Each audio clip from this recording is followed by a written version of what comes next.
Good evening, and welcome to WANA Live, the reading series of the Writers Association of Northern Appalachia. I'm your host, Damian Dressick, and this is your other host, Christina Fasonic. How are you this evening, Damian? I am well, thank you. I was taking in the Carnegie Museum's new exhibit, which was just quite good, and I'd recommend folks go check it out. So what was it about? Could you tell everybody? I'd rather they see for themselves, Christina. Oh, that sounds vague. Anyways, well, we know that Carnegie always does an amazing job, so I'm sure it was awesome. Anyway, so we've got a new show for tonight. A new writer is on, and you want to tell everybody about him? I would love to tell everybody about them. So I actually this new writer was recommended to me by Doug Van Gundy at ASA. I had a chance to see Torli Bush read at ASA, and Torli tore it up. Just outstanding work, well read. So I feel like we're presenting you with a special treat. It's like kind of like a gallery hopping, where like you get to see one of those things that like, oh shoot, I'm one of the first people to see this. So I'm really excited. He's a poet from Webster Springs, West Virginia, and a 2017 graduate of WVU's mechanical engineering program. Torli is currently pursuing an MFA at West Virginia Wesleyan.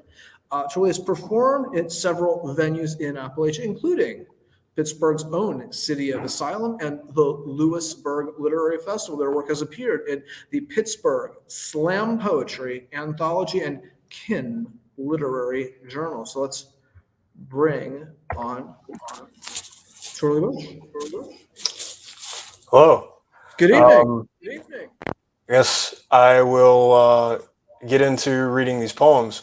The first poem that I'm going to read is actually the opening poem of my manuscript. It is called To Be Appalachia. To be Appalachia is to be the coon and the coon dog. Tree myself on the highest branch to jump noose-tied Judas. Guts bursting to make love to the field because kissing my brother is impossible. I am both not brown enough to be true and just brown enough to be target. And the white people I've lived around my whole life will ask why I put my hands up, take a knee, can't breathe, want to light the stars and bars on fire, use the coal to kill my grandfather and the sugar cane my mom's ancestors cut to burn it like Sherman. Dust and ashes consuming their blood and soul. The soul I grew up on was West by God, Virginia, which is to say we have her with unions, which is to say we know how to teach old rich white bastards in suits a lesson. To be Appalachian is to hold all this as a fire in my bosom. Putting it down as a poem under Holy Ghost inspiration, call it a Negro spiritual, because my soul is still south of the Mason-Dixon full of people whistling Dixie.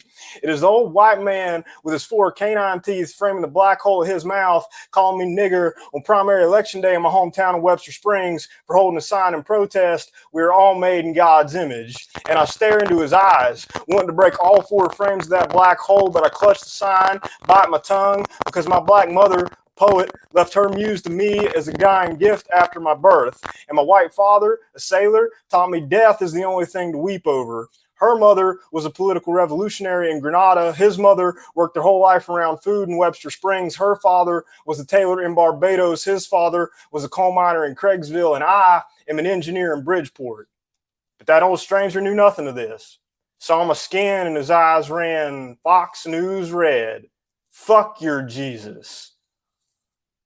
The next poem I want to read is Behind My House in Parkville, West Virginia, June 2019.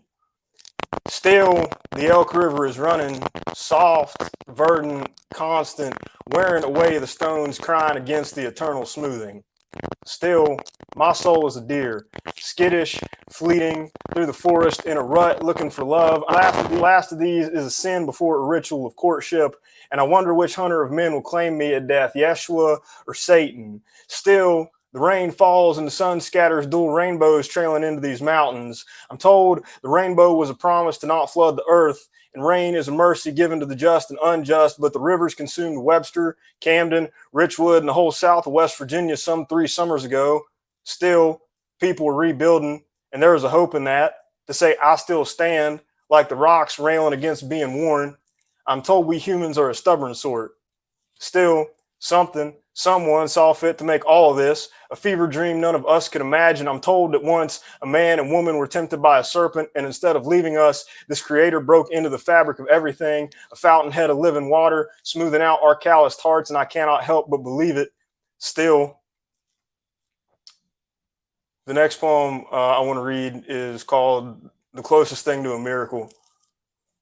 The closest thing to a miracle I remember is driving to your house in Cherry Falls when my grandmother told me Shayna was in surgery after a car accident. I remember calling the pastor, who must have been busy at his day job, and your uncle, the assistant pastor, who perhaps like the friend of the man asking for bread, was asleep. I showed up to your door with that bottle of spearmint and eucalyptus oil as a backup.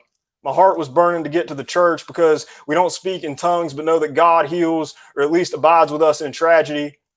I remember us knocking on your uncle's door downtown, heading to the empty sanctuary, praying with that church oil dabbed on my forehead, your all's hands on my shoulders.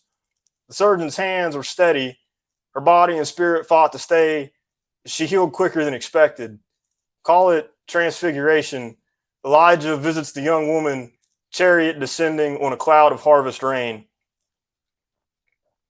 The next poem I want to read is Riverside Doxology from Marshall Hawkins. Riverside Doxology after a new convert's baptism reminds me of our nights on Baker's Island playing basketball till 1 a.m. How I never could beat you. How you said you picked me when you're a team captain because my defense is solid, your shot's just quicker, and it's just us tonight. And I could feel the air off the ball just past my fingertips, head on a swivel to see the net swish, comb and lantern flickering, our dubstep rock rap mixtape Heaven's Chorus playing till our sweat was the Elk River, washing away what cancer took from us. I'm going to read a couple more poems. The next poem I want to read is Last Night I Dreamed I Went to Parkhole Again. Last night I dreamed I went to Parkhole again on a night of all nights I cannot get out of my head. A tree spirit called my grandfather out of his bed into the neighbor's yard. Had this happened 5 years prior, he would have since to ward it off, continue to sleep, and I would have seen him in the morning when we got ready for church. Now it has been 5 years since, and I could see the nymph this time tonight. I do not bear hug my grandfather waiting for the ambulance to come, and I do not chase the nymph away nor tell my grandfather to come back in the house. For it is warm and the cusp of summer, and he only wants someone who can understand that his mind is going and he is dying, so I turn the porch light on. Run back inside briefly for a deck of cards, clean, flat black, and laminated with the seal of West Virginia State University. We play blackjack, tree spirit to do so, though she never hits. Later, there is no conversation with my brother in the hospital foyer. My grandfather slept after a couple hands and the stroke never happened. His hazel eyes never turned to glass, and he died in his sleep that next Friday like before, but at home this time, at home. And the next poem I'm going to read, probably going to be the last poem. I know I'm approaching close to my limit, is an open letter to J.D. Vance. J.D., in some ways, our stories are alike. I was also raised by my white grandparents in Webster Springs, West Virginia from the time I was 7 years old. I'm black. Before your mind trails off too far, Dad's white, Mom's black. She died in the after of childbirth, brain aneurysm from having sickle cell trait. Dad was in the Navy at the time. Going with his parents was eventually the best option. I had a good life. I can admit that. I had some kind of anomalous privilege growing up well off because James Lee Bush Sr., my grandfather, worked and retired from coal mining. I wanted to believe that your book wasn't that bad, that it was a feel-good story that got misconstrued. I'm sorry no editor checked your ego at the door. If you would have stuck to memoir, the worst would have been out and your grandmother is crazy enough to cap a man with a six-shooter. Even that would have been too much, because anybody who's Appalachian knows you don't paint your grandmother like that, JD. Like hillbilly was the only word that could define her. Like she wasn't a homemaker, keeping you fed and clothed and getting the sense of needing an education into you. You couldn't even bring yourself to admit what good you had, how it advantaged you. Even being black and out of place, I could see what I had. I saw my classmates too. Here's some people I graduated with. Tyler Neal didn't come from much, but started his own timbering business and has a family doing well for himself. Cassandra Clevenger lost her mom as a young woman. She's a pharmacist now. Ariel Lake had her house burned down her senior year. She pushed and pushed and did her undergrad in 3 years and became a physical therapist. Cameron Clutter became a barber and can play a mean electric guitar. Samuel Canfield, a biologist, he's working in Florida now trying to help the changing environment. There's so many others in my class who went into a trade or healthcare or just outright working. We ain't lazy. I was the only black kid in my grade for most of my time up through high school, but I know I ain't the only black person in the whole of Appalachia. Where were people like me and that white monolith you wrote, JD, tucked behind your ranting and raving on welfare queens? You want to pretend like we don't exist, like we're all just Rust Belt ghosts and magnolia tree ornaments? You ain't been to the core of Appalachia where the wild magic is. It's kind of Christian, kind of queer, kind of folk, kind of soul food and moonshine. It's perfect dirt, hunting and fishing and playing basketball into the nighttime till we bond around bonfires. There's a wicker chair and a mason jar with your name on it. Come find me. Learn who we really are. And with that, I believe I've approached my time. And I want to thank WANA for bringing me on to read. Oh, thank you. Thank you for coming on. I knew from the first poem that you were going to raise some hell, and I appreciate that. That was really Thank you.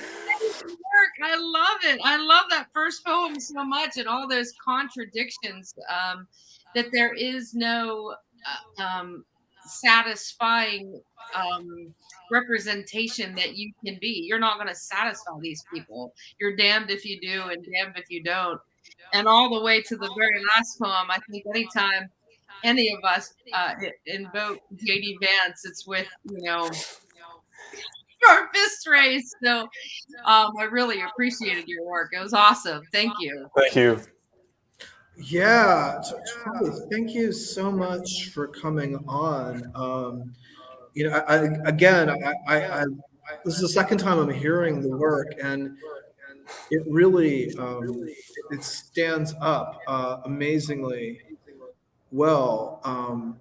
I feel like you're exploring an array of complexities in terms of identity, armed with nothing but genius and hard-won humanity.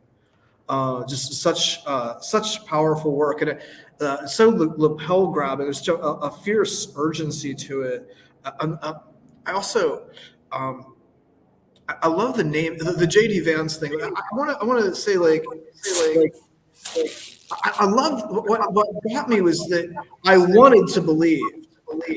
Like you kind of go into it with this yes, like maybe it's not as, but it is. And then I love the naming the names. That's such a powerful technique. Thanks so much for sharing this work with us. Yeah. Again, thank you for having me on. That's been just one of the things that I've been learning coming into poetry and performing where I have the past few years is try to speak into these kind of stories and also hopefully whenever people hear my work about Appalachia, they learn that maybe they can invest in learning about and being able to tell the power of their own stories. Yeah, I love the way you ended the "Come Find Me." So that's top shelf. Thank you.